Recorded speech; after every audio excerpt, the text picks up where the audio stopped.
आज की हमारी स्टोरी का उन्वान है झूठ छुपाई नहीं छुपता। प्यारे बच्चों, एक दफ़ा का जिक्र है, एक गधा जंगल में फिर रहा था। उसने शेर की खाल ज़मीन पर पड़ी पाई। गधा बहुत खुश हुआ। उसने सोचा, वाह क्या चीज़ मिली है, इसको ओढ़ना चाहिए।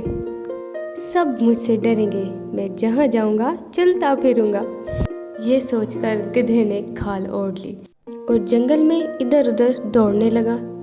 जानवर उसे दूर से देखकर भाग जाते थे और कहते थे, शेर आ गया, शेर आ गया। लोमड़ी बड़ी ही तेज और सियाना जानवर है, लेकिन वो भी धोखे में आ गई और वहाँ से भाग गई। और ये देखकर गधा बहुत खुश हुआ। आज तो मैंने खूब उल्लू बनाया। गधा इतना खुश था कि वो चुप ना रह सका और ज़ोर ज़ोर से ढेंचू कहने लगा। और सबसे पहले ये आवाज़ लोमड़ी ने सुनी। वो फ़ौरन भाग गई कि हो ना हो ये गधा है। लोमड़ी गधे के पास पहुंची, लेकिन गधे को क्या खबर कि भेद खुल चुका है। तेज़ होके बोला, लोमड़ी डरती नहीं क्या? जानती नहीं मैं शेर हूँ, शेर। अरे गधे, तू सचमुच का गधा ही है। अगर शेर ही बनना था तो गधे की आवाज़ क्यों निकाली?